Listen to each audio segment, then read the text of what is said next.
जय हिंद साथियों, श्योर 60 गुरुकुल के इस ऑनलाइन प्लेटफॉर्म में आपका स्वागत है।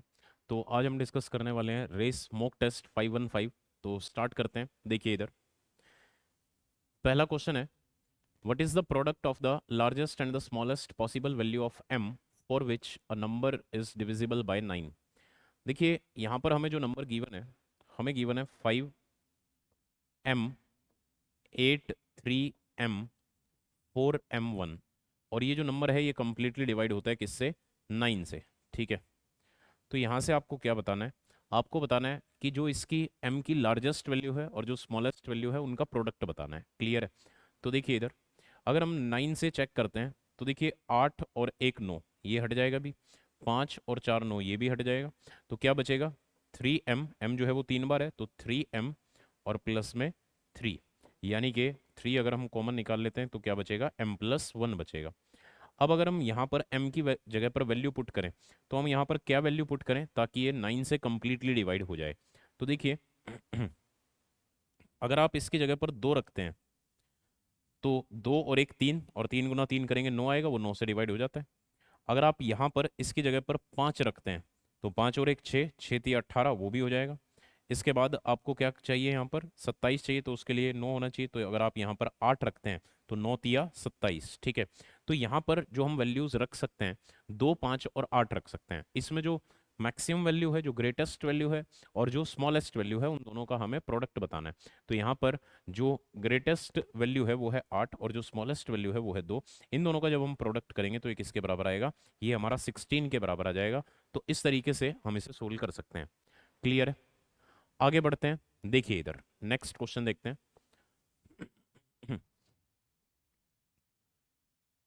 एलसीएम जो है वो एचसीएफ का 56 टाइम्स है। एलसीएम जो है ये हमें गिवन है 56 टाइम्स ऑफ एचसीएफ। इसके बाद हमें गिवन है कि जो एचसीएफ और एलसीएम का जो सम है ये 1710 है। फिर हमें एक नंबर दे रखा है और ये कितना है? 240। आपको बताना है कि जो सेकंड नंबर है वो क्या होगा, ये आपको कैलकुलेट करना है। ठीक है, तो देखिए यहाँ से अगर आप वैल्यू इसमें पुट कर लेते हैं तो ये क्या आएगी? h+56h, ये आपका 1710 के बराबर आएगा। यानी कि 57h की जो वैल्यू है वो आपकी 1710 के बराबर आ गई। यहाँ से h की जो वैल्यू है ये इसका कितने गुना है? 3 गुना है, तो ये 30 आ जाएगी। क्लियर है? तो हमें देखना है कि HCF जो है वो 30 आ चुका है। ठीक है, अगर HCF 30 आ चुका है तो ये वैल्यू आप यहाँ पर रखेंगे तो LCM भी आ जाएगा। एक नंबर आपको पता है और दूसरा नंबर आप बता देंगे। या तो आप ऐसे कर सकते हैं या फिर आप ऐसे भी कर सकते हैं कि एक नंबर आपको पता है और दूसरा नंबर हम यहाँ से देखेंगे और HCF जो है वो 30 आना चाहिए। तो 240 और 57, इनका जो HCF है वो तो नहीं आएगा 30। ठीक है, ऐसे ही 171 से भी नहीं आएगा। 210 से अगर हम करेंगे तो इससे आ जाएगा। ठीक है, तो इस तरीके से भी आप कर सकते हैं। बाकी मैं डिटेल में बता देता हूँ कैसे लिखना है। देखिए इधर हम जानते हैं प्रोडक्ट ऑफ टू नंबर्स जो है वो HCF इंटू LCM के बराबर होता है। ठीक है, अब यहाँ पर एक जो नंबर है वो है 240 गुना में। सेकंड नंबर हमें कैलकुलेट करना है। HCF कितना है? 30 है। और LCM कितना है? LCM जो है वो 56 गुना है किसका? 30 का। ठीक है, इसे जब आप सोल्व करेंगे तो यहाँ से आपका आंसर आ जाएगा। तो देखते हैं इसका ये कितने गुना है? 8 गुना है। इसका ये कितने गुना है? 7 गुना है। तो यहाँ से जो सेकंड नंबर है ये किसके बराबर आ गया? 210 के बराबर आ गया। क्लियर है? तो या तो आप इस तरीके से इसे सोल्व करेंगे या फिर आप ऑप्शन की हेल्प से भी कर सकते थे। ठीक है, आगे बढ़ते हैं। देखिए इधर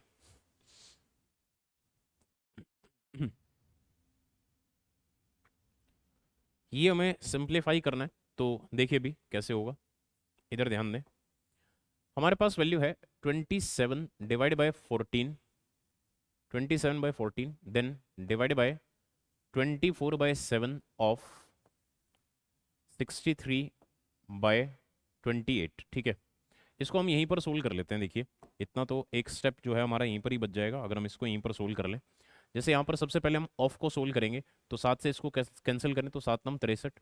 4 से अगर हम इसको करें तो 4 6 24 और इधर 4 सत्ते 28। ठीक है, यहाँ से हमारे पास ये वैल्यू आ गई।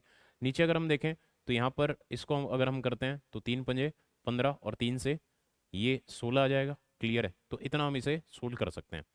ठीक है, अब हम इसे लिख लेते हैं भी। देखिए क्या वैल्यूज आएंगी। तो यहाँ से हमारे पास वैल्यू है 27/14। ठीक है, और ये कितना आएगा भी? 9 6 54 और 54/7 आएगा। ये डिवाइड को जब आप मल्टीप्लाई में बदलोगे तो ये 7/54 हो जाएगा। क्लियर है? ठीक है, डिवाइड बाय यहाँ पर क्या वैल्यू है 35/8, 35/8। और इधर कितना आएगा अभी, इधर आपका आएगा 5 × 7 35, और ये 64 आएगा, 16 × 4 = 64, 35/64, ये पलटोगे तो 64/35 आ जाएगा। क्लियर है। और अगर आप उसे पलट कर लिखोगे तो 95/196, ये हमारे पास वैल्यू आ जाएगी। क्लियर है। अब देखिए यहाँ पर इसका ये 2 गुना है, इसका ये 2 गुना है, इससे ये कैंसिल हो जाएगा, इसका ये 8 गुना है। क्लियर है। तो यहाँ से हमारे पास कितना आ गया अभी देखते हैं। देखिए ऊपर जो हमारे पास वैल्यू बची है वो तो बची है हमारे पास 1/4। ठीक है, यहाँ से वैल्यू आ गई है 1/4। नीचे अगर हम यहाँ पर वैल्यू देखें तो यहाँ पर कितना बचा है, यहाँ पर 8 बचा है, जिसे हम 8/1 लिख लें। ठीक है, तो 8/1 को ये इधर आएगा तो 1/8 हो जाएगा, और गुना में इधर कितना है अभी 95/196। ठीक है, ये हमारे पास वैल्यू आ गई। अब अगर हम इसे सोल्व करते हैं तो कितना आएगा अभी देखते हैं।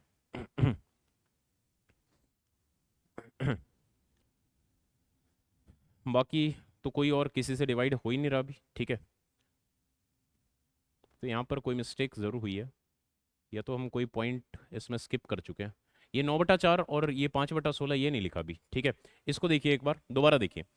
यहाँ से हमारे पास जो वैल्यू है, हमारे पास वैल्यू आई थी 27/14। ठीक है, मल्टीप्लाई ये कितना था अभी 7/54 था, और माइनस में 9/4 भी था साथ में। ठीक है, डिवाइड बाय यहाँ पर हमारे पास क्या वैल्यू है 35/8 है।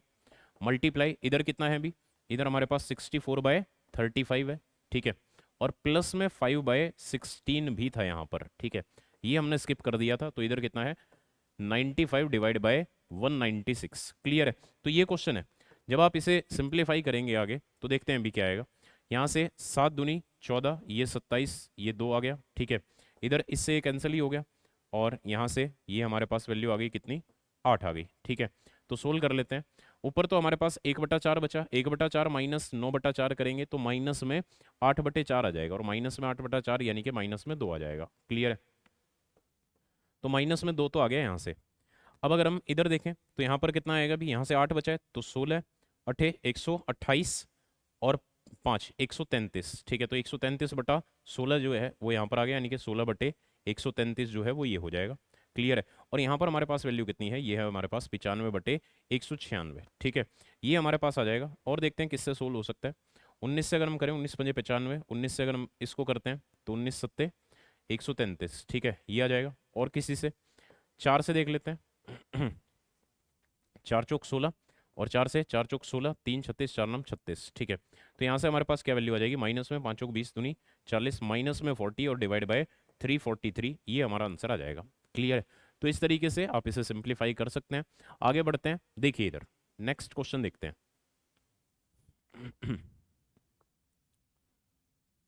During his entire school life John's average marks in science was 80%। तो साइंस में इसके जो मार्क्स हैं वो क्या हैं भी 80% है। ठीक है, और मैथ में अगर हम बात करें तो यहाँ पर इसके जो मार्क्स हैं वो कितने हैं 90% है, और जो कंबाइंड मार्क्स हैं वो कितने हैं 84% है। तो जब आप इसे सोल्व करेंगे तो यहाँ पर कितना आ जाएगा 6 आ जाएगा, इधर 4 आ जाएगा, तो यहाँ पर रेशियो कितनी आ जाएगी 3:2 आ जाएगी। अब हमें क्या गिवन है, हमें गिवन है कि अगर उसके साइंस में 54,000 आए हैं तो बताइए मैथ में कितने आए। यानी कि इसकी वैल्यू जो है वो 54,000 है, तो 54 कितना है इसका 18 गुना। यानी कि अगर ये 18,000 गुना है तो फिर ये वैल्यू भी तो 18,000 गुना हो जाएगी। क्लियर है। तो ये कितना आ जाएगा हमारा 36,000, ये हमारा आंसर आ जाएगा। क्लियर है। तो इस तरीके से आप इसको कर सकते हैं आसानी से। ठीक है, आगे बढ़ते हैं। देखिए इधर नेक्स्ट क्वेश्चन है, एक आर्टिकल है जिसे 25% प्रॉफिट में बेचा गया। अगर कॉस्ट प्राइस और सेलिंग प्राइस दोनों में हम 200 रुपये बढ़ा देते हैं तो फिर जो प्रॉफिट परसेंटेज है वो 20% हो जाता है। तो आपको बताना है कि ओरिजिनल कॉस्ट प्राइस क्या है। देखिए दो मेथड से आप इसको कर सकते हैं। पहला मेथड देखिए, थोड़ा सा मैं आपको डिटेल में पहले बता रहा हूँ कैसे करना है। देखिए पहले प्रॉफिट था 25%, 25% को हम 1/4 लिख सकते हैं। बाद में जो प्रॉफिट था वो कितना है, वो 20% है, जिसे हम 1/5 लिख सकते हैं। क्लियर है। तो यहाँ से ये क्या है, ये कॉस्ट प्राइस है। ठीक है, और ये क्या है, ये प्रॉफिट है। यहाँ पर भी ये क्या है, ये कॉस्ट प्राइस है, और ये क्या है, ये प्रॉफिट है। क्लियर है। शुरुआत में कंडीशन ये है, बाद की कंडीशन जो है वो ये है। क्लियर है। अब देखिए यहां से अगर मैं कॉस्ट प्राइस और सेलिंग प्राइस देखता हूं कॉस्ट प्राइस और सेलिंग प्राइस। तो अगर कॉस्ट प्राइस 4 है तो सेलिंग प्राइस कितना होगा, एक का प्रॉफिट ऐड हो जाएगा तो ये कितना होगा, ये 5 होगा। क्लियर है। फिर अगर हम यहाँ से सीपी और एसपी की जो रेशो है अगर हम उसे देखें तो वो कितनी आएगी, 4:5 आएगी। बाद में अगर हम देखें तो कितनी आएगी, 5:6 आएगी। क्लियर है। तो यहाँ से 4:5, यहाँ पर 5:6। क्लियर है। और दोनों में 200 का इंक्रीमेंट जो है वो हो चुका है। क्लियर है। अब देखिए यहां से अगर आप देखें तो यहाँ पर रेशो में 1 का इंक्रीमेंट हुआ, यहाँ पर अगर आप देखें तो यहाँ पर भी रेशो में 1 का इंक्रीमेंट हुआ। और वैसे अगर हम वैल्यू की बात करें तो वैल्यू में कितना इंक्रीमेंट हुआ है, 200 रुपए का। तो क्या हम बोल सकते हैं कि 1 रेशो जो है वो 200 रुपए के बराबर है। अगर 1 की वैल्यू 200 है तो क्या आप बता सकते हैं 4 की वैल्यू कितनी होगी, 800 होगी। तो ये हमारा आंसर आ जाएगा। क्लियर है। अगर 1 की वैल्यू 200 है तो 4 की वैल्यू कितनी होगी, 800 होगी। ये हमारा आंसर हो जाएगा। क्लियर है। एक तो आप इसे इस तरीके से कर सकते हैं। ठीक है। इसी के लिए अगर हम सेकंड मेथड देखें तो क्या होगा, सेकंड मेथड है कि बाद में ये जो प्रॉफिट है ये जितना हो चुका है, पहले आप वो लिखें। अगर आप कॉस्ट प्राइस कैलकुलेट करते हैं बाद में 20% हो चुका है तो आप 20 लिख दें, डिवाइड बाय। उसके बाद ये जितना भी कम हुआ है, जैसे पहले कितना था 25 था, अब कितना है 20 है, तो कितना कम हो चुका है, 5 कम हो चुका है। तो उससे आप डिवाइड कर दें और मल्टीप्लाई कर दें अमाउंट से। जैसे 200 रुपए जो है वो दोनों में बढ़ाए गए थे तो उस अमाउंट से आप मल्टीप्लाई कर दें।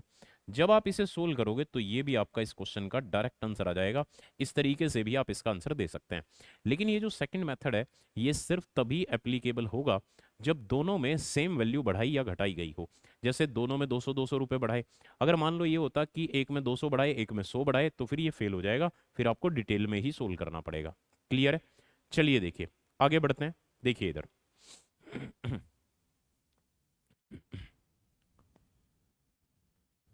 under a sale offer for an item, Mahesh was offered 24% discount on the part of the mark price that was paid in cash। ठीक है। तो जो कैश में पेमेंट होगी उस पर 24% का है डिस्काउंट है। और अगर वो क्रेडिट कार्ड से पेमेंट करेगा तो उस पर 1.5% जो है वो उसे एक्स्ट्रा पे करना पड़ेगा। ठीक है। अगर उसने 40% जो है वो कैश में दिया है, बाकी 60% जो है वो उसने क्रेडिट कार्ड से दिया है, और उसने जो फाइनल पेमेंट की है वो 6391 की है, तो आपको बताना है कि एमआरपी कितना है, ये आपको कैलकुलेट करना है। ठीक है। तो देखिए 40% जो है ये उसने किस में दिया है, कैश में दिया, और कैश में 24% का डिस्काउंट था। तो अगर 24% का डिस्काउंट दिया जाएगा तो बाकी कितना बचेगा, 76% बचेगा। तो यहां से जो सेलिंग प्राइस आएगा उसका वो क्या आएगा, 76% आएगा इसका। क्लियर है। उसके बाद बाकी जो बच गया वो कितना बच गया, 60 बच गया, क्योंकि 40 तो इस रेट पर बेच दिया और बाकी 60 बच गया। इस पर उसे 1.5% एक्स्ट्रा चार्ज पे करना पड़ रहा है, यानी कि 101.5% जो है ये हमारे पास वैल्यू आ गई। क्लियर है। इस तरीके से उसने जो फाइनल पेमेंट की है वो 6391 की है, यानी कि इसकी जो वैल्यू है वो 6391 के बराबर है। और यहाँ से हमें एमआरपी बताना है, यानी कि हमें 100 की वैल्यू बतानी है। ठीक है। तो अगर इसकी वैल्यू 6391 है तो एक की वैल्यू कितनी होगी, 6391 और डिवाइड बाय ये वैल्यू। ठीक है। ये एक की वैल्यू आ गई और हमें 100 की बतानी है सॉरी। तो अगर हम इसे 100 से मल्टीप्लाई कर दें तो हमारे पास 100 की वैल्यू आ जाएगी। क्लियर है। तो इस तरीके से आप इसको आसानी से कर सकते हैं। अब अगर हम इसे सोल्व करते हैं तो देखिए एक तो तरीका है कि इसे डिटेल में सोल्व किया जाए, या फिर आप यहाँ पर डिजिटल सम भी अप्लाई कर सकते हैं। देखते हैं कैसे। इसका जो डिजिटल सम है वो कितना है, इसका 4 है, 4 और 0 को ऐड करोगे इसका 4 है, तो 7 और 6 13, 1 और 3 को ऐड करोगे 4 आएगा। ठीक है। तो 4 यहाँ से और 4 यहाँ से, तो 4 गुना 4 16, और 16 में 1 और 6 को जोड़ोगे तो कितना आएगा, 7 आएगा। तो यहाँ से जो डिजिटल सम आया है, यहाँ से डिजिटल सम 7 आया है। यहाँ पर अगर हम देखें तो 5 और 1 6 और 1 7, 7 गुना 6 करेंगे 42 आएगा, और 42 में 4 और 2 को जोड़ेंगे तो कितना आएगा, 6 आएगा। तो यहाँ से डिजिटल सम 6 आया। अब अगर आप बीच में प्लस है, अगर आप इन दोनों को ऐड करते हैं तो 7 और 6 13, और 13 में 1 और 3 को जोड़ोगे तो 4 आएगा, यानी कि यहाँ पर डिजिटल सम जो है वो 4 है। अब अगर नीचे डिनोमिनेटर में अगर डिजिटल सम 4 आ जाता है तो हम क्या करते हैं, ऊपर 7 से मल्टीप्लाई कर देते हैं। क्लियर है। तो देखिए हमें सिर्फ क्या करना है, इसको हटाकर और ऊपर हमें 7 से मल्टीप्लाई कर देना है। अब अगर हम चेक करें तो देखिए 6 और 3 9 हट गया, ये भी हट गया, तो यहाँ पर 7 बचा, 7 1 और 1, तो कितना आएगा, 7 आएगा। तो इसका जो डिजिटल सम है वो 7 आ गया। अब चलते हैं ऑप्शन में, जिसमें 7 आ गया वही हमारा आंसर है। और यहाँ पर 9 आएगा तो ये नहीं हो सकता, यहाँ पर 3 आएगा ये भी नहीं हो सकता, यहाँ पर 9 और 6 15, इससे 6 आया ये भी नहीं हो सकता, इसका 7 है, तो ये हमारा आंसर हो जाएगा। क्लियर है? तो इस तरीके से आप इसको आसानी से करेंगे। ठीक है, आगे बढ़ते हैं। देखिए इधर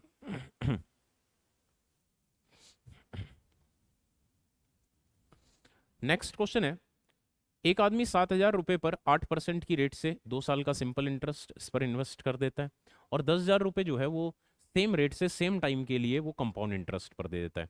आपको बताना है टोटल इंटरेस्ट कितना है और टोटल अमाउंट कितना है, ये आपको बताना है। ठीक है, देखिए यहाँ पर जो टोटल अमाउंट आएगा वो तो ज़्यादा ही आएगा ना इंटरेस्ट से, क्योंकि अमाउंट क्या होता है, मिश्रधन क्या होता है, जब आप मूलधन में ब्याज को ऐड कर देते हैं, जब आप प्रिंसिपल में इंटरेस्ट को ऐड कर देते हैं तो क्या आता है, अमाउंट आता है, तो अमाउंट ज़्यादा आएगा। यहाँ पर इंटरेस्ट ज़्यादा दे रखा है, अमाउंट कम दे रखा है, तो ये तो आंसर नहीं है। इसमें भी ऐसा ही है, ये भी आंसर नहीं है, तो आंसर जरूर इन दोनों में से कोई एक है। तो कोई एक वैल्यू जो है वो कैलकुलेट कर लेते हैं। देखिए यहाँ पर तो दोनों सेम दे रखे हैं, यहाँ पर तो ये दोनों सेम दे रखे हैं, तो अमाउंट की तो जरूरत नहीं है, ये दोनों अलग अलग है। तो सिर्फ आप क्या करेंगे, इंटरेस्ट कैलकुलेट कर लो, उससे आपको आंसर मिल जाएगा, अमाउंट निकालने की जरूरत नहीं है। ठीक है, तो देखिए एक तरफ तो क्या है, 7,000 का 16% है। ठीक है, 8 × 2 भी PRT/100 करोगे तो 16% ही आएगा ना। 8% और 2 साल का मतलब क्या है, 16%। ठीक है, तो ये वैल्यू कितनी आ गई, 16×7=112, तो ये आ गई। दूसरी तरफ क्या है, 10,000 रुपये हैं। ठीक है, और जब आप 8% और 2 साल को एक सिंगल रेट में कन्वर्ट करते हो कंपाउंड इंटरेस्ट के हिसाब से, तो 8 + 8 + 8 × 8/100 16.64% आता है। तो इसका जब आप 16.64% कैलकुलेट करोगे तो ये जो वैल्यू आएगी ये कितनी आएगी, ये 1664 आ जाएगी।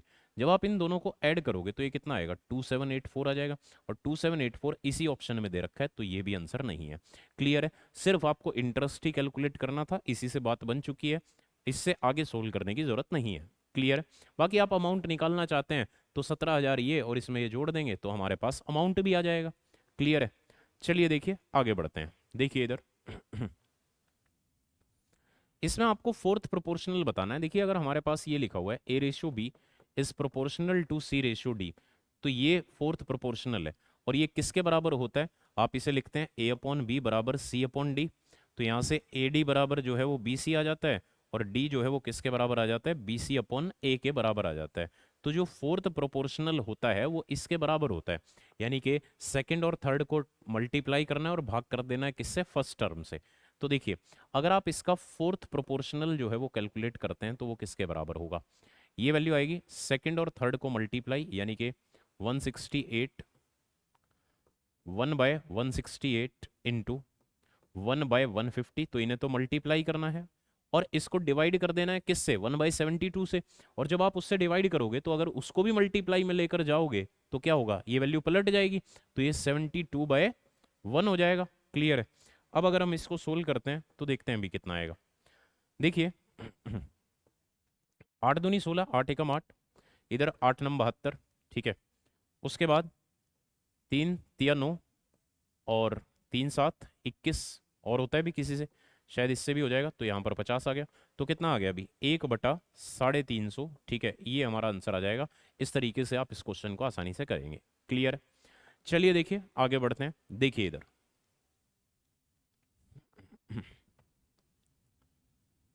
4 साल पहले A और B की जो एज है उसकी रेशो हमें दे रखी है।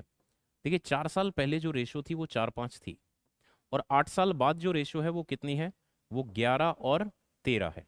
क्लियर है? ये हमें दे रखी है प्रेजेंट से 4 साल पहले, ये हमें दे रखी है प्रेजेंट के 4 साल, सॉरी 8 साल बाद। ठीक है, अब हमें क्या बताना है, हमें बताना है कि इनकी जो प्रेजेंट एज है उसकी रेशो बताइए क्या है। ठीक है, तो कैसे होगा, देखिए इधर अगर आप यहाँ पर देखें तो यहाँ पर 7 का इंक्रीमेंट हुआ रेशो में, यहाँ पर 8 का इंक्रीमेंट हुआ। क्लियर है? तो अगर ये सेम इंक्रीमेंट हुआ होता तो आप इसे ऐसे ही सोल्व कर देते, लेकिन अगर ये सेम इंक्रीमेंट नहीं है तो पहले इसे सेम इंक्रीमेंट में कन्वर्ट करना पड़ेगा। उसका तरीका क्या है, उसका तरीका ये है कि इनका जो गैप है, जैसे इनका गैप कितना है, 1 का, इन दोनों का गैप कितना है, 1 का, उस 1 को इधर मल्टीप्लाई कर दो तो ये तो सेम ही रहेगा, 1 से अगर मल्टीप्लाई होगा। लेकिन इनका जो गैप है वो 2 का है, उस दो को ऊपर वाली रेशो से मल्टीप्लाई कर दो। इनका जो गैप है वो दो का है, उस दो को ऊपर वाली रेशो से मल्टीप्लाई कर दो।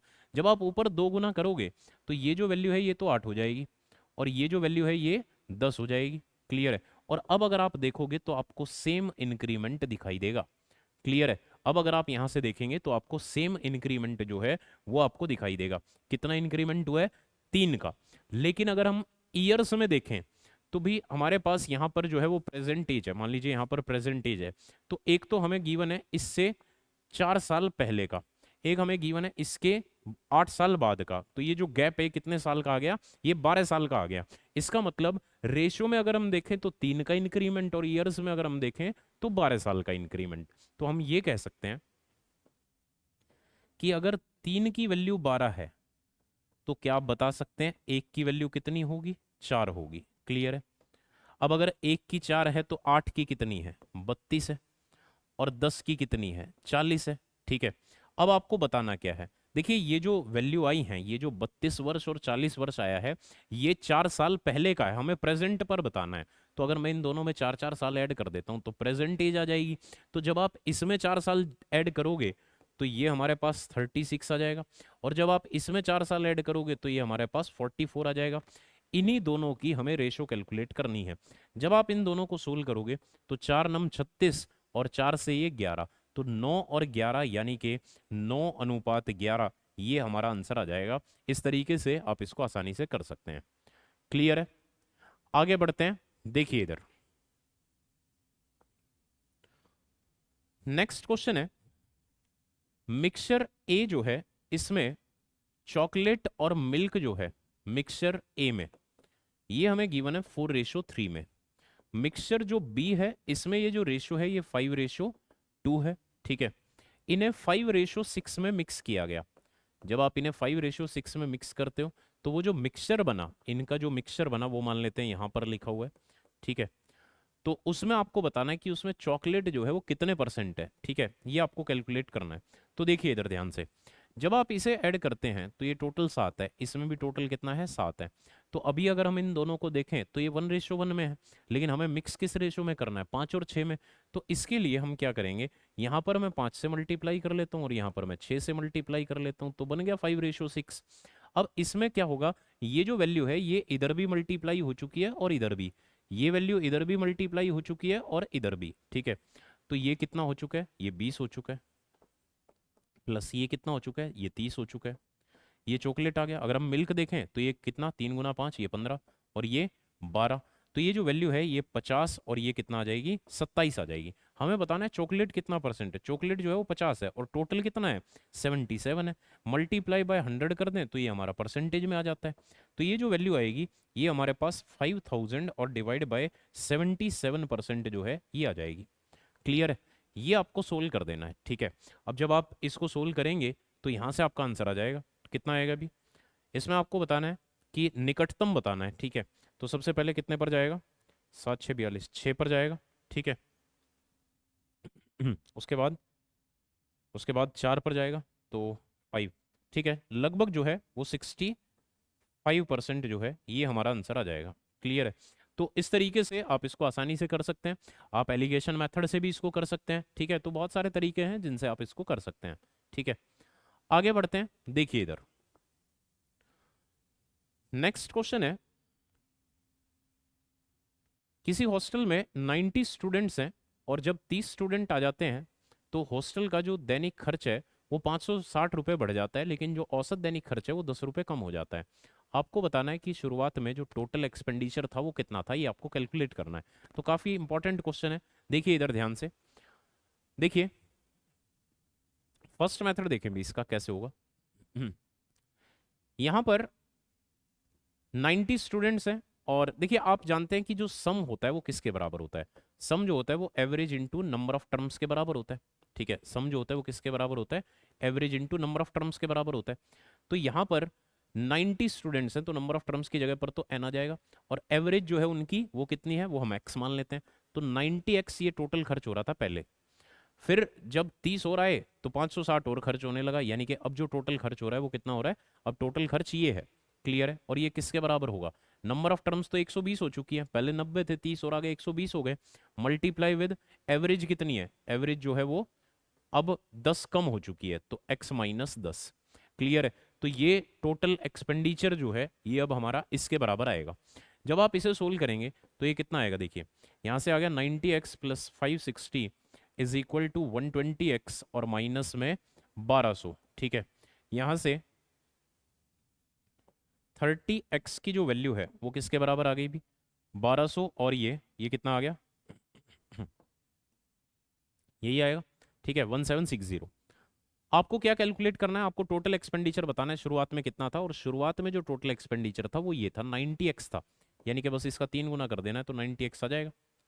तो जब आप इसे 3 गुना करोगे तो जो 90x की वैल्यू है वो कितनी आ जाएगी, 17 3 51 और 1 52।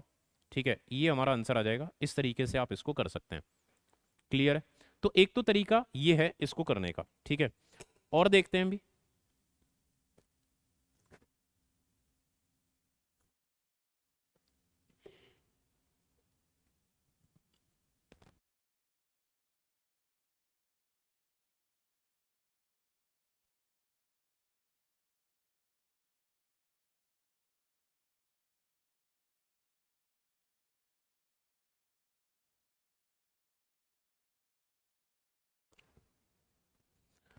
अब यहाँ पर अगर हम इसी को करने का एक सेकंड मेथड देखें तो वो क्या हो सकता है, वो देखिए इधर। सेकंड मेथड देखते हैं।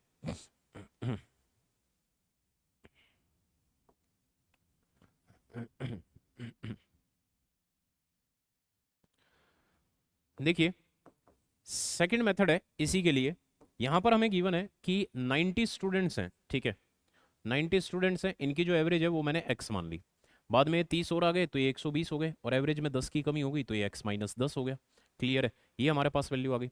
तो अगर हम यहाँ पर देखें तो यहाँ पर तो 30 का इंक्रीमेंट हुआ है, अगर हम यहाँ पर देखें तो यहाँ पर 10 की कमी हुई है। ठीक है, आपको क्या करना है, ये इसके लिए शॉर्ट मेथड है, आप इसको इधर मल्टीप्लाई करें और इस वैल्यू को आप इधर मल्टीप्लाई करें। इसे जब आप सोल्व करेंगे तो ये जो वैल्यू आएगी ये किसके बराबर आएगी, ये जो भी टोटल एक्सपेंडिचर बढ़ा है, मतलब वो जो 30 नए स्टूडेंट आए हैं उनके आने की वजह से जो भी बढ़ा है या घटा है उसके बराबर आ जाएगा। तो यहाँ से वैल्यू आएगी 30x और माइनस 1200, ये बराबर आ जाएगा किसके, 560 के। ठीक है, तो यहाँ से 30x जो है ये 1760 के बराबर आ जाएगा, और हमें 90x की वैल्यू बतानी है तो ये 3 गुना और ये भी 3 गुना, तो ये कितना आ जाएगा 5280। ये हमारा आंसर आ जाएगा। क्लियर है? तो आप इसे इस तरीके से भी सोल्व कर सकते हैं। क्लियर है? एक और तरीका देखिए, एक और तरीके से आप इसको कर सकते हैं, तो एक और मेथड देख लेते हैं, वो भी देखिए। थर्ड मेथड अगर हम इसमें देखें तो यहां पर देखिए एवरेज में 10 का डिक्रीमेंट हुआ है। टोटल नंबर ऑफ टर्म पहले 90 थे, 30 और आए तो अब कितने हो चुके हैं, 120 हो चुके हैं। तो ये बताइए, अगर एवरेज में 10 की कमी हुई और टोटल टर्म जो है वो 120 है, तो टोटल में कितनी कमी हो जाएगी, 1200 की हो जाएगी, क्योंकि सम क्या होता है, average into number of terms. भी अगर एवरेज में 10 की कमी हुई है और नंबर ऑफ टर्म्स जो है वो 120 है, तो टोटल में तो 1200 की कमी होगी। ठीक है, तो यहां से हम कहेंगे कि टोटल में 1200 की कमी हुई, लेकिन इससे पहले वाली स्टेटमेंट में लिखा हुआ है कि टोटल में 560 का इंक्रीमेंट हो गया। इससे पहले वाली जो स्टेटमेंट है उसमें क्या लिखा हुआ है, टोटल में 560 का इंक्रीमेंट हो गया।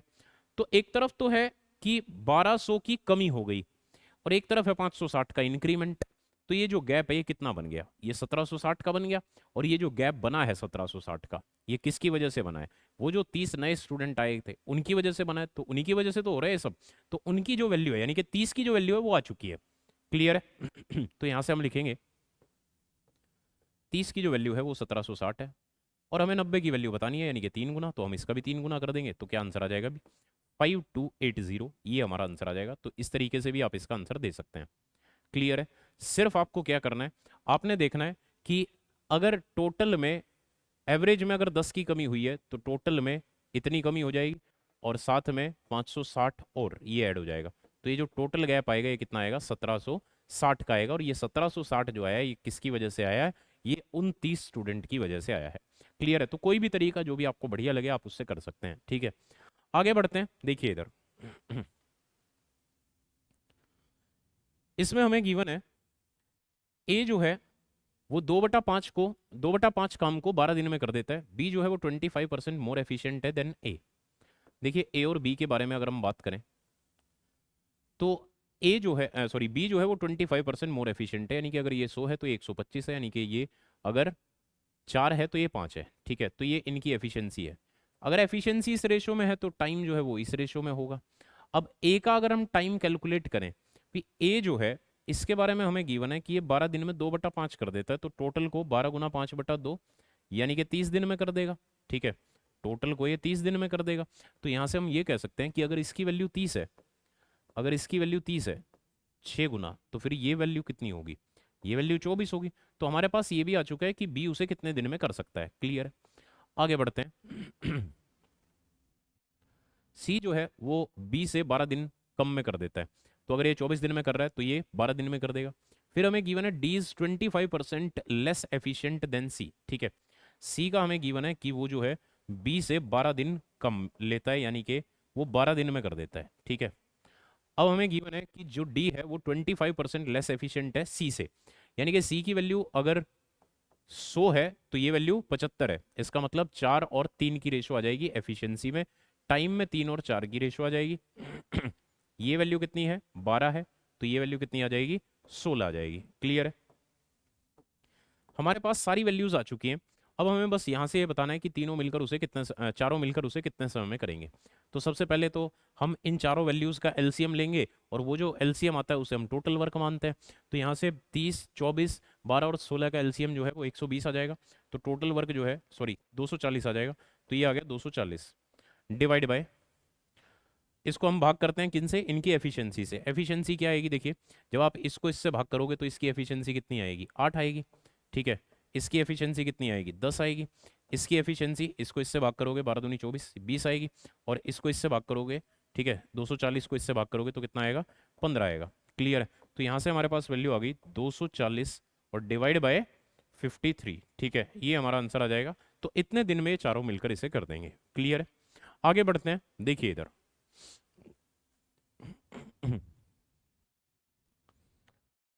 ए बी और सी जो है ये किसी पाइप को ए बी और सी ये 15 घंटे में भर देता है, ये 30 घंटे में भर देता है, और ये 40 घंटे में भर देता है। तो यहाँ से जो एलसीएम आ जाएगा वो 120 आ जाएगा। तो ये 8 लीटर भर रहा है 1 घंटे में, ये 4 लीटर भर रहा है 1 घंटे में, और ये 3 लीटर भर रहा है 1 घंटे में। फिर हमें गिवन है कि इसे जो है 6 बजे खोला गया था, इसे जो है 8 बजे खोला गया था, और इसे जो है वो 10 बजे खोला गया था। ठीक है, तो आपको बताना है कि किस समय ये जो टैंक है ये भर जाएगा। तो देखिए, पहले 6 से और 10 तक अगर हम इसे देखें, क्योंकि 10 बजे क्या है, 10 बजे का वो टाइम है जब ये सारे ओपन हो गए हैं। ठीक है, तो अगर हम 6 से 10 तक देखें तो 4 घंटे ये चला है। 6 से 10 तक ये 4 घंटे चला है। अब अगर 1 घंटे में 8 लीटर तो 4 घंटे में 32 लीटर, तो 32 लीटर तो इसने भर दिया। इसके बाद 8 से 10 तक अगर हम देखें तो ये 2 घंटे चला है। अब अगर 1 घंटे में 4 तो 2 घंटे में 8 लीटर, तो 8 लीटर इसने भर दिया। तो अगर हम 120 में से 40 घटा दें, यानी कि 80 लीटर जो है वो अब भी बचा हुआ है। ठीक है, अब क्या हुआ, 10 बज चुके हैं, अब ये सारे ओपन है, तो सारे मिलकर 1 घंटे में कितना भरते हैं? अभी 15 लीटर भरते हैं 1 घंटे में। तो 80 लीटर को भरने में कितना समय लेंगे? 80/15। 15×5 = 75। कितना बचा? 5/15, यानी कि 1/3। ठीक है, और इसे अगर आप मिनट में बदलेंगे तो 5 घंटे और 20 मिनट। ये जो 5 घंटे 20 मिनट का टाइम लगा है ये कब के बाद लगा है? ये 10 बजे के बाद लगा है। तो अगर आप 10 बजे में ये 5 घंटे 10 मिनट ऐड 20 मिनट ऐड कर दोगे तो टाइम क्या आ जाएगा? अभी 3:20। ये हमारा आंसर आ जाएगा। क्लियर है? अगर आप सुबह 10 बजे में आप 5 घंटे 20 मिनट ऐड कर देते हैं तो क्या टाइम आएगा? ये टाइम आ जाएगा 3:20। क्लियर है? आगे बढ़ते हैं। देखिए इधर नेक्स्ट क्वेश्चन है, for the first part of her journey Sunita travelled at a speed of 450 metre per minute. For the rest of the journey at a speed of 1.4 times of her initial speed, if Sunita traveled a total distance of 33.3 km in 1 hour, then what was the distance Sunita traveled at the lower speed? ये आपको बताना है। तो देखिए इधर, देखिए 33.3 kilometre जो है ये कितनी देर में कवर हुआ है? अभी ये 1 घंटे में कवर हुआ है। तो यहाँ से अगर हम इसकी स्पीड निकालें तो 33.3 किलोमीटर पर आवर आ गई। ये वाली स्पीड हमें मीटर पर मिनट में दे रखी है, तो पहले तो हम इसे भी किलोमीटर पर आवर में बदल लेते हैं। देखिए, ये जो हमें दे रखा है 400 मीटर 450 मीटर पर मिनट, अगर आप इसे किलोमीटर पर आवर में बदलते हैं तो आप इसको बस 3/50 से मल्टीप्लाई कर दो, तो ये वैल्यू जो है 27 किलोमीटर पर आवर आ जाएगी। क्लियर है। और जो दूसरी स्पीड है वो कितनी है भी, वो 27 किलोमीटर पर आवर का कितने गुना है, 1.4 टाइम्स है। तो जब आप 1.4 गुना करोगे तो 14×7 = 98, कितना बच गया, 9 बच गया। और 14×2 = 28, 28 और 9 = 37, तो 37.8 किलोमीटर पर आवर जो है वो ये आ गई। और इन दोनों के कॉम्बिनेशन से जो स्पीड है, जो यहाँ से स्पीड आएगी वो कितनी आएगी, वो आ जाएगी हमारे पास 33.3 किलोमीटर पर आवर। क्लियर है। तो यहाँ पर आप एलिगेशन लगा सकते हैं। देखिए, एक तो स्पीड जो है वो 27 की है, दूसरी जो है वो 37.8 की है, और इनके कॉम्बिनेशन से 33.8 की है। ठीक है, सॉरी 33.3 की है। जब आप इसे सोल्व करोगे, इसमें से इसको घटाओगे तो 4.5 आएगा, इसमें से इसको घटाओगे तो 6.3 आएगा। यहाँ पर 9×5 = 45 और 9×7 = 63, तो ये 5×7 आ गया। क्लियर है। यानी कि ये जो रेशो आई है, देखिए इस रेशो में क्या डिवाइड होगा, इस रेशो में टाइम डिवाइड होगा। ये जो 1 घंटा है, 1 घंटे का मतलब क्या है, 1 घंटे का मतलब है 60 मिनट। तो ये जो 60 मिनट है ये इस रेशो में डिवाइड होंगी। जब आप 60 मिनट को इस रेशो में डिवाइड करोगे तो क्या वैल्यूज आएंगी, देखिए 7 और 5 12, 12×5 = 60, 5×5 = 25, तो 25 मिनट तो ये आ गया। ठीक है। और 35 मिनट जो है वो ये आ गया। ठीक है। अब आपको क्या बताना है, आपको बताना है कि जो लोअर स्पीड है उससे कितनी डिस्टेंस कवर की गई थी। लोअर स्पीड है ये 27 की, और इस स्पीड से इतने टाइम में कितनी डिस्टेंस कवर हो गई होगी ये आपको बताना है। तो अगर आप 27 की स्पीड से इतने टाइम तक चलाओगे तो डिस्टेंस कितनी आएगी, 27 × 25/60, ये हमने आवर्स में बदल लिया। ठीक है। तो देखते हैं अभी कितना आया। ये हमारे पास आ जाएगा 3×9 = 27, और ये 3 से 20, उसके बाद 5×5 = 25 और 5×4 = 20, तो 45/4, यानी कि 11.25। 11 पॉइंट कितना आएगा अभी, 4×1 = 4, उसके बाद फिर 4×1 = 4, उसके बाद कितना बच गया, 1 10, 4×2 = 8, 2 और 4×5 = 20, 11.25 किलोमीटर। ठीक है, ये हमारा आंसर आ जाएगा। ठीक है। तो इस तरीके से आप इसको सोल्व करेंगे आसानी से। ठीक है, आगे बढ़ते हैं। देखिए इधर,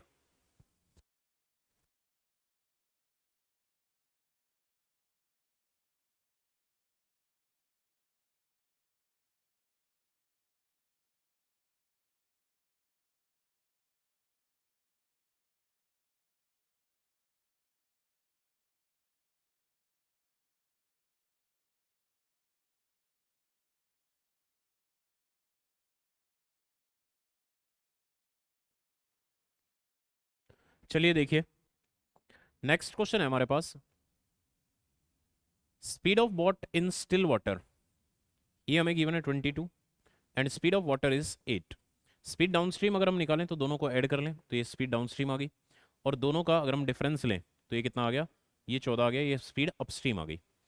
अब हमें बताना है कि time taken to cover distance upstream in 4 hours more is 4 hours more than the time taken same distance downstream, find the distance. Distance हमें कैलकुलेट करनी है। तो देखिए, अगर हम यहाँ से डिस्टेंस जो है 420 मान लेते हैं, डिस्टेंस जो है वो 420 किलोमीटर है। तो अगर मैं इसको इस स्पीड से कवर कराऊंगा तो कितना टाइम लगेगा, 14 घंटे, इस स्पीड से 30 घंटे। तो अगर हम यहाँ पर देखें तो यहाँ इधर कितना टाइम ज़्यादा लगा है, इधर 16 घंटे ज़्यादा लगा है, लेकिन हमें क्वेश्चन में कितना गिवन है, हमें गिवन है 4 घंटे ज़्यादा। तो इसको 4 से भाग कर दो, तो जो आपको कैलकुलेट करना है उसको भी 4 से भाग कर दो। तो जब आप इसे 4 से भाग करोगे तो कितना आ जाएगा, 105 किलोमीटर, ये आपका आंसर आ जाएगा। क्लियर है। तो इस तरीके से आप इसे आसानी से कर सकते हैं। ठीक है। इन दोनों को जब आप ऐड करते हैं तो आपके पास स्पीड डाउनस्ट्रीम आ जाती है, इन दोनों को आप घटाते हैं तो स्पीड अपस्ट्रीम आ जाती है। क्लियर है। चलिए देखिए, नेक्स्ट क्वेश्चन देखते हैं अभी। यहां पर हमें गिवन है 4√3x² + 5x - 2√3। इसकी जो वैल्यू है ये हमें किसके बराबर गिवन है, ये हमें ax + 2 इंटू bx + c के बराबर दे रखी है। यहाँ से हमें a + b + c जो है ये हमें कैलकुलेट करना है। तो देखिए, अगर मैं इसको और इसको मल्टीप्लाई करता हूँ तो कितना आएगा, 4×2 = 8, 24। तो हमें 24 के ऐसे फैक्टर लेने हैं जिनका डिफरेंस जो है वो कितना हो, वो 5 हो। 24 के ऐसे फैक्टर जिनका डिफरेंस 5 है वो कौन से हैं, वो 3 और 8 है। ठीक है। तो जब आप इसे सोल्व करेंगे तो ये क्या बनेगा, 4√3x² + 8x - 3x और माइनस में 2√3, यही आएगा। तो यहाँ से इसमें से और इसमें से क्या कॉमन आ सकता है, 4x कॉमन आ जाएगा। तो क्या बचेगा अभी, √3x + 2 बच जाएगा। यहाँ से इसमें से और इसमें से क्या कॉमन आ जाएगा अभी, √3 आ जाएगा, तो इधर √3x और प्लस में 2 बच जाएगा। तो ये जो वैल्यू है ये आपके पास आ गई √3x+2 और 4x माइनस √3। और ये किसके बराबर दे रखा है, ये आपको ax+2 और इधर bx+c के बराबर दे रखा है। ठीक है, जब आप इसे कंपेयर करेंगे आपस में तो यहाँ से a की जो वैल्यू है वो √3 आ जाएगी, यहाँ से b की जो वैल्यू है वो 4 आ जाएगी, यहाँ से c की जो वैल्यू है वो -√3 आ जाएगी। आपको क्या कैलकुलेट करना है, आपको बताना है a+b+c। ठीक है, ये आपको कैलकुलेट करना है। ठीक है, तो ये किसके बराबर आ गया, a की वैल्यू ये है, प्लस में b की वैल्यू और प्लस में c की वैल्यू, तो ये कैंसिल हो जाएगा। कितना आंसर आ जाएगा अभी, 4 जो है ये हमारा आंसर आ जाएगा। क्लियर है, तो इस तरीके से आप इसको आसानी से कर सकते हैं। ठीक है, आगे बढ़ते हैं, देखिए इधर नेक्स्ट क्वेश्चन है। देखिए यहाँ पर हमें क्या करना होता है, कंप्लीट स्क्वायर बनाना होता है। उसके लिए आप इसे डिटेल में सोल्व करना चाहें डिटेल में भी सोल्व कर सकते हैं, या फिर एक तरीका और है जिससे आप इसको कर सकते हैं। अगर यहाँ पर वैल्यू जो है वो 2 रखी हुई है तो सिर्फ आप क्या करेंगे, देखिए यहाँ पर जो b का कॉफिशिएंट है, अगर आप इसे b² के कॉफिशिएंट से डिवाइड कर दें तो आपको b की वैल्यू मिल जाएगी। ठीक है, सेम ऐसे ही जो c का कॉफिशिएंट है, इसे अगर आप c² के कॉफिशिएंट से डिवाइड कर देंगे तो आपको c की वैल्यू मिल जाएगी, और ऐसे ही a के साथ होगा। तो अगर हम यहाँ से a की वैल्यू कैलकुलेट करें तो a की वैल्यू क्या आएगी, a की वैल्यू आएगी -3/9। ठीक है, यानी कि माइनस में 1/3। ऐसे ही अगर हम b की वैल्यू कैलकुलेट करते हैं तो b का कॉफिशिएंट जो है वहाँ पर 2 है और b² का 4 है, तो ये वैल्यू 1/2 आ जाएगी। अगर हम c का कॉफिशिएंट देखें तो 28 है और इधर c² का कॉफिशिएंट जो है वो 49 है, तो यहाँ से जो वैल्यू आएगी हमारे पास 7 चौक 28 और 7 7 49 आ जाएगी। अब आपको क्या बताना है, a+2b और माइनस में c, ये आपको कैलकुलेट करना है। क्लियर है, जब आप ये वैल्यू कैलकुलेट करेंगे तो यहाँ पर वैल्यू पुट कर लेते हैं भी, a की वैल्यू -1/3 प्लस में 2 इंटू बी की वैल्यू 1/2 और माइनस में 4/7। ठीक है, देखते हैं भी कितना आएगा। देखिए इससे तो ये कैंसिल ही हो गया, एलसीएम कितना आ गया, 21 आ गया, तो माइनस में 7 आ गया, प्लस में 21 आ गया और माइनस में 16 आ गया, तो कितना आएगा देखिए, -7 और -16 -23 और प्लस में 21, तो माइनस में 2 और बटे 21, ये हमारा आंसर आ जाएगा। क्लियर है, तो इस तरीके से आप इसको सोल्व कर सकते हैं। ठीक है, माइनस में आ गया, -2/21, कहीं पर भी ऑप्शन में नहीं है। एक बार हम इसको दोबारा चेक कर लेते हैं, अगर कोई भी मिस्टेक हुई है तो। ठीक है, देख लेते हैं। देखिए -3 और डिवाइड बाय 9 करेंगे तो -1/3 आ गया। b की वैल्यू अगर हम देखें तो 2/4 करेंगे तो 1/2 आ गई। c की वैल्यू 28/49 करेंगे तो 4/7 आ गई। a+2b माइनस c, ये हमें कैलकुलेट करना था, a+2b माइनस c। तो a की वैल्यू -1/3 प्लस में 2b, तो 2 गुना 1/2। ठीक है, और माइनस में c, और c कितना है 4/7। ठीक है, तो यहाँ पर मैंने कहा 2 से 2 कैंसिल हो गया, तो यहाँ पर 1 आ गया प्लस में। एलसीएम जो है 7 और 3 का 21 आ गया, तो 3 7 21 -7, और ये 21 एकम 21 और माइनस में 7 3 21 3 चौक 7 3 21 3 चौक 12। ठीक है, यहाँ पर जो वैल्यू आएगी ये कितनी आएगी भी, ये वैल्यू हमारे पास 12 आएगी। ठीक है, तो ये आ गया 21 - 19 यानी कि 2/21, ये हमारा आंसर आ जाएगा। क्लियर है, तो इस तरह से आप इसको आसानी से कर सकते हैं। ठीक है, आगे बढ़ते हैं, देखिए इधर नेक्स्ट क्वेश्चन है। ये हमें सिंप्लीफाई करना है और यहां से हमें आंसर बताना है भी क्या होगा। ठीक है, तो देखिए यहां पर हमारे पास जो वैल्यू है 1025 और इधर है cot 65। देखिए जो cot 65 है इसे हम क्या लिख सकते हैं, इसे हम 1025 लिख सकते हैं। तो 1025 और 1025, तो ये 10² 25 हो गया। ठीक है, और इधर अगर हम देखें तो यहाँ पर क्या वैल्यू है अभी, कोसिकेंट स्क्वायर 65। ठीक है, या इसको कॉट में ही बदल लेते हैं। देखिए जब आप इसे कन्वर्ट करोगे तो ये जो वैल्यू है इसे आप क्या लिख सकते हैं, इसे आप cot 65 लिख सकते हैं। तो ये cot स्क्वायर 65 हो जाएगा और माइनस में कोसिकेंट स्क्वायर 65 हो जाएगा। क्लियर है, अब आप जानते हैं कि cosecant square theta minus cot square theta जो है वो 1 के बराबर होता है। ये क्या लिखा हुआ है, ये cot square theta minus cosecant square theta लिखा हुआ है, तो ये -1 के बराबर आ जाएगा। तो यहाँ से लेकर और यहाँ तक ये जो लिखा हुआ है ये आपका -1 के बराबर आ गया। क्लियर है, इसे जब सोल्व करोगे तो ये -1 आ गया। आगे देखते हैं भी ये क्या लिखा हुआ है, यहाँ पर लिखा हुआ है cot square 61 degree minus secant square. ये जो सीकेंट स्क्वायर 29 है इसे हम कोसिकेंट स्क्वायर 61 लिख सकते हैं। तो फिर से cot square theta minus cosecant square theta, ये भी -1 के बराबर आ जाएगा, तो -1 और -1 डिवाइड बाय, नीचे अगर हम देखें तो यहाँ पर है sine square 5, sine square 2 7, sine square 9 up to sine square 85। ठीक है, इसे जब आप सोल्व करेंगे तो इसमें आपको सिर्फ क्या करना है, देखिए जितनी भी टर्म्स हैं अगर आप उसका आधा कर दें तो इसका आंसर आ जाता है। ठीक है, तो यहाँ पर टर्म्स देख लेते हैं कितनी है। नंबर ऑफ टर्म्स कैलकुलेट करने के लिए आप चेक करें, last term minus first term upon common difference यानी कि सेकंड माइनस फर्स्ट, क्योंकि ये एपी सीरीज है और प्लस में 1, तो ये कितना आ जाएगा अभी, ये 80/2 आ जाएगा, और 80/2 यानी कि 40 और 1 41। ठीक है, तो यहाँ पर इसे जब आप सोल्व करेंगे तो इसका जो आंसर आएगा वो 41/2 आएगा। ठीक है, अब हम इसे सोल्व कर लेते हैं, तो -2 ये और गुना में 2 और बटे 41 कितना आ गया अभी, -4/41 ये हमारा आंसर आ जाएगा। क्लियर है, तो इस तरीके से आप इसको आसानी से कर सकते हैं। ठीक है, आगे बढ़ते हैं, देखिए इधर ये जो क्वेश्चन है इसे सिंप्लीफाई करना है। ठीक है, तो आप इसे डायरेक्ट सिंप्लीफाई भी कर सकते हैं या फिर आप यहाँ पर एंगल जो है उसकी वैल्यू भी पुट कर सकते हैं। ठीक है, तो अगर हम इसे सिंप्लीफाई करें तो देखिए ये a plus B into A minus B लिखा हुआ है, तो हम इसे A square minus B square लिख सकते हैं। तो ये जो वैल्यू है ये हमारे पास क्या आ जाएगी, secant square alpha 1 upon cosecant square alpha. ठीक है, ये हमारे पास वैल्यू आ गई। ठीक है, अब देखिए ये जो 1 अपॉन कोसिकेंट स्क्वायर अल्फा है इसे हम क्या लिख सकते हैं, इसे हम साइन स्क्वायर अल्फा लिख सकते हैं, और 1 माइनस साइन स्क्वायर अल्फा किसके बराबर होता है, कॉस स्क्वायर अल्फा के बराबर होता है। और ये क्या है, सीकेंट स्क्वायर अल्फा, ये क्या होता है, ये भी cos square alpha, 1 upon cos square alpha into में कॉस स्क्वायर अल्फा, तो ये कैंसिल हो जाएगा, तो क्या आंसर आ जाएगा अभी, 1 जो है ये हमारा आंसर आ जाएगा। क्लियर है, आगे बढ़ते हैं, देखिए इधर नेक्स्ट क्वेश्चन है दो सिमिलर ट्रायंगल्स हैं और इनका जो पेरीमीटर है ये हमें गिवन है। ठीक है, अब इसमें आपको बताना है कि इनके एरिया की रेशो क्या होगी। देखिए अगर पेरीमीटर की जो रेशो है अगर वो 48.4 और 12.1, इसकी रेशो देखते हैं कितनी आएगी, इसका शायद ये 4 ही गुना है तो रेशो 4:1 आ गई। तो अगर हमें पेरीमीटर की रेशो पता है तो वहां से हम एरिया की रेशो अगर बताएं तो सिर्फ इसका स्क्वायर कर दें, तो जब आप इसका स्क्वायर करोगे तो 16 और 1 आ जाएगा, ये हमारे पास एरिया की रेशो आ चुकी है। क्लियर है, आगे बढ़ते हैं, देखिए इधर नेक्स्ट क्वेश्चन देखिए ABC जो है ये हमारे पास एक ट्रायंगल है, ए बी और सी ये हमारे पास एक ट्रायंगल है।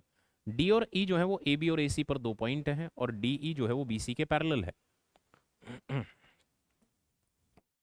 क्लियर है, फिर हमें गिवन है कि ए डी जो है ये एक्स है, डी बी जो है ये x-2 है, ए ई जो है ये x+2 है। ठीक है, और ई सी जो है ये x-1 है। आपको बताना है कि ए बी किधर है बी, अच्छा ये। ठीक है, तो आपको जो बताना है, एक तो आपको बताना है ए बी ये वाली जो साइड है, ठीक है, और दूसरा है ई सी ये वाली जो साइड है, इन दोनों साइड का जो है आपको सम कैलकुलेट करना है। ठीक है, ए बी और ई सी का जो सम है ये आपको कैलकुलेट करना है। तो देखिए अगर हम यहाँ पर देखें कि ये जो लाइन है ये लाइन इसके पैरेलल है, तो आप जानते हैं कि भी इसकी और इसकी रेशो और इसकी और इसकी रेशो बराबर होगी, तो हम क्या लिख सकते हैं, x/x-2 is equal to x+2 upon x-1।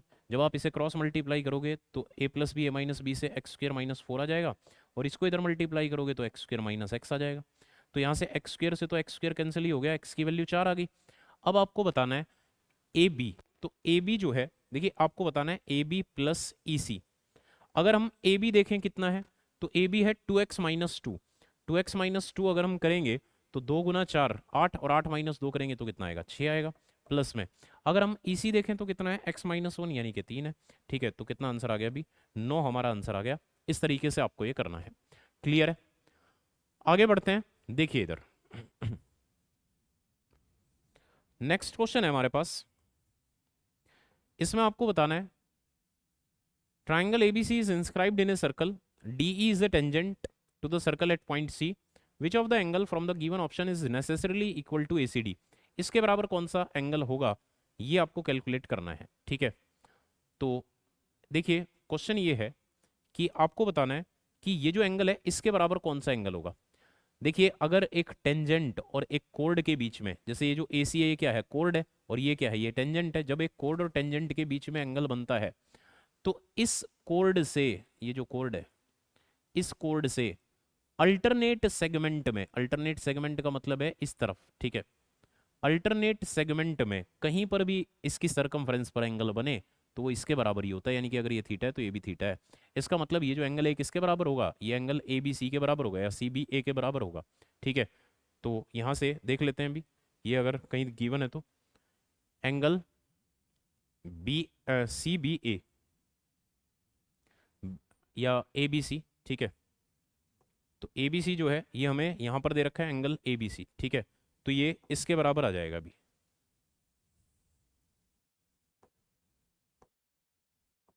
ये जो है ये हमारा इसके बराबर आ जाएगा, ठीक है, एंगल ए बी सी के बराबर।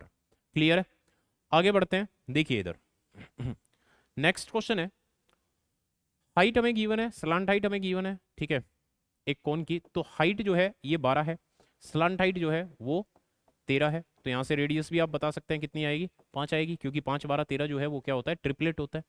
अब आपको क्या बताना है, कैपेसिटी बतानी है, और कैपेसिटी यानी कि वॉल्यूम, वॉल्यूम जो होती है वो क्या होती है, 1/3 पाई आर स्क्वेयर एच, तो ये आ जाएगा आपका 1/3, पाई की वैल्यू जो है वो 3.14 लिखने के लिए कहा है, आर स्क्वेयर यानी कि 5 का स्क्वेयर इंटू में एच यानी कि 12, ठीक है, ये हमारे पास वैल्यू आ जाएगी।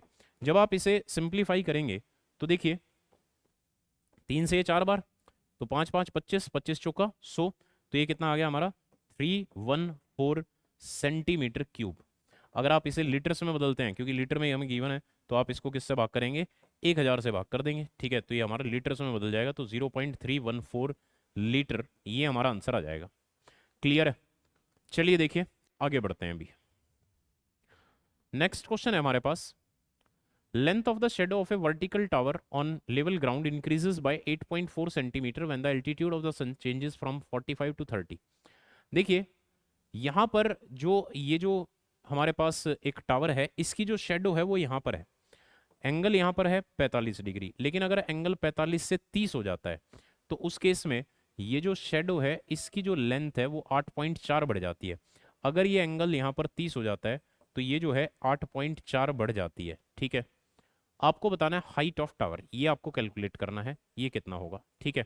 तो देखिए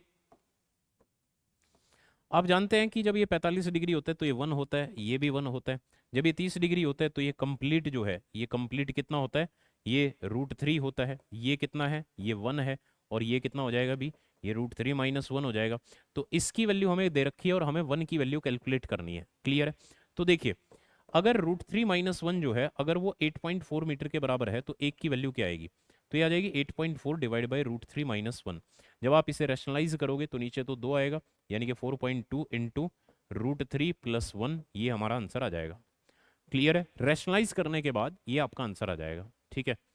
आगे बढ़ते हैं, देखिए इधर नेक्स्ट क्वेश्चन देखते हैं अभी। क्लियर है, देखिए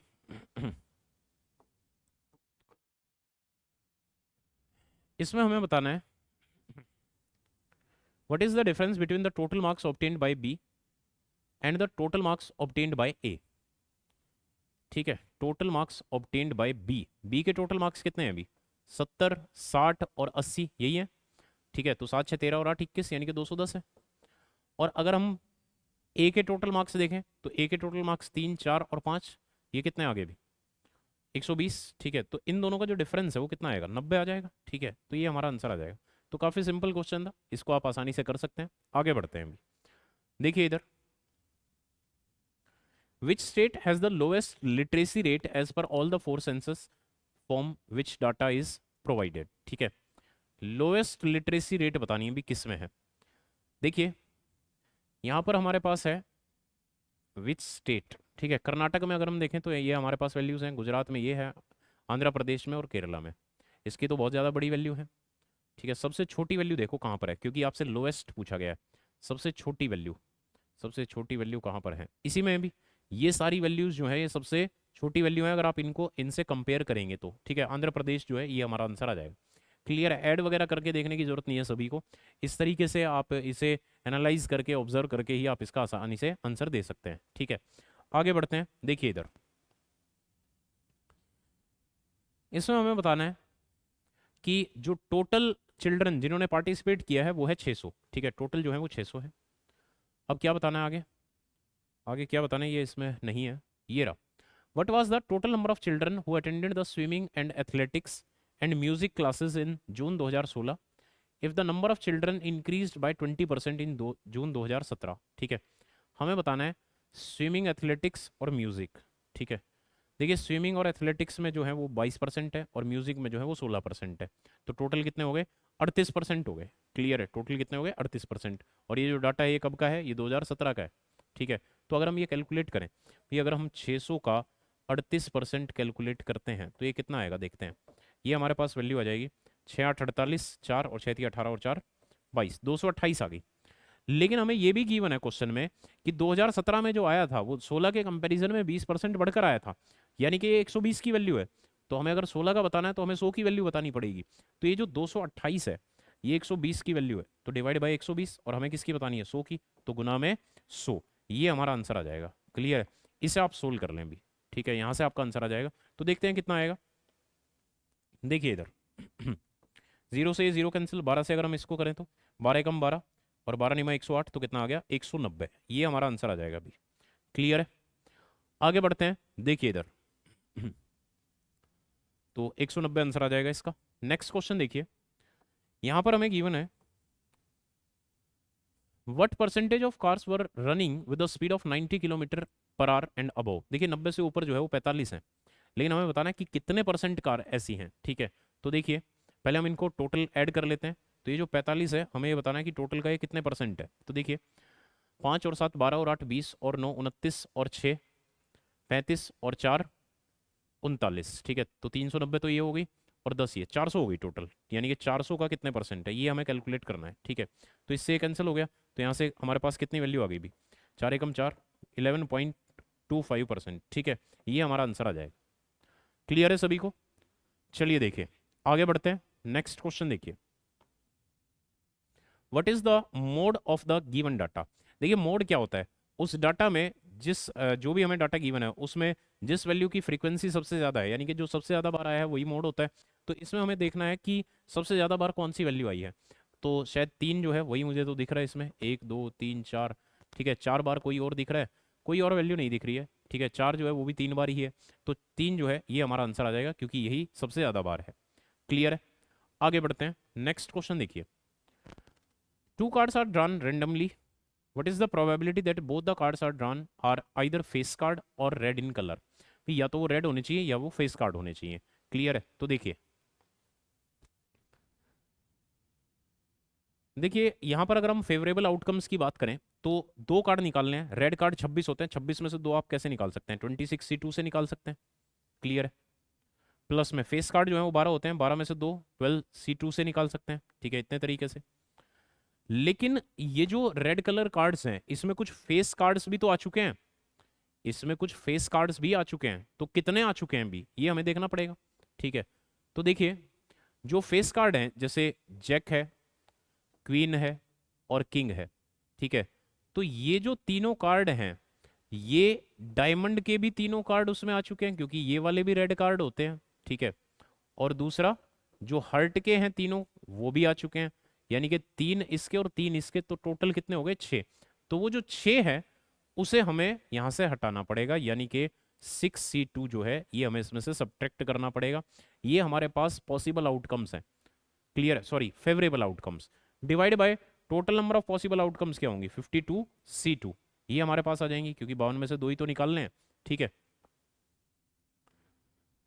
सॉरी, तो इसे सोल्व कर लेते हैं, यहां से हमारा आंसर आ जाएगा। ठीक है, देखिए इधर सभी देखिए NC2 जो है NC2 कितना होता है ये आप जानते ही हैं। ठीक है, NC2 जो है वो कितना होता है अभी? NC2 जो होता है ये n×n-1 और डिवाइड बाय 2 के बराबर होता है। ठीक है, NC2 जो है वो इसके बराबर होता है। तो ये वैल्यू अगर आप रखोगे तो 26 गुना 25/2 आ जाएगा। ठीक है, ये वैल्यू जो है ये 26 गुना 25/2 आ जाएगी। ठीक है, ये जो वैल्यू है ये हमारे पास कितनी आ जाएगी? 12 गुना 11/2 आ जाएगी। और ये जो वैल्यू है ये कितनी आ जाएगी? 6 गुना 5/2 आ जाएगी। ठीक है, और डिवाइड बाय ये वाली वैल्यू जो है ये कितनी आ जाएगी हमारे पास? ये आ जाएगी 52×51 और डिवाइड बाय 2। तो 2 तो वहाँ से भी एलसीएम आएगा और इससे कैंसिल हो जाएगा, तो वो लिखने की जरूरत भी नहीं थी वैसे। ठीक है, सीधा आप यहाँ से लिखते 26 गुना 25, इधर से 12 गुना 11, इधर से 6 गुना 5 और इधर से 52 गुना 51। ठीक है, इतना लिख देते तो बात बन जाती है। ठीक है, चलिए देखिए अब आगे सोल्व कर लेते हैं तो 25 से 150 ठीक है 15 और 25 दूनी 50 और 15 65, ठीक है 650 तो ये आ गया। इधर 132 ये आ गया, ठीक है, और माइनस में 30 ये आ गया, डिवाइड बाय इधर कितना आ गया अभी 52 और गुना में 51 जब आप करेंगे, ठीक है, तो ये वैल्यू जो है ये कितनी आ गई हमारे पास, ये वैल्यू हमारे पास आ गई 2, इधर 10 और 5 15 और 26, तो 26 52 जो है वो हमारे पास ये आ गया, तो 26 52 जो है ये आ गया, ठीक है। जब आप इसे सोल्व करेंगे तो यहाँ से वैल्यू आएगी 782, और इसमें से जब आप 30 को घटाओगे तो 752 और डिवाइड बाय 2652, ठीक है, देख लो ऑप्शन में है तो नहीं है, ठीक है। तो किससे होता है डिवाइड ये देख लेते हैं अभी, देखिए इधर होता है किसी से 4 से अगर हम देखें तो 4 एकम 4 कितना बच गया 3, 4 8 32, 3 4 8 32, ठीक है 188 आ गया, ये रहा भी, तो यही आएगा, ठीक है, डिवाइड बाय 663, ये हमारा आंसर आ जाएगा। क्लियर है, तो इस तरीके से आप इसको आसानी से कर सकते हैं, ठीक है। तो ये आपका कंप्लीट हो चुका है, इसी के साथ हम आज की सेवा समाप्त करते हैं, बाकी हम नेक्स्ट टाइम करेंगे। Thank you.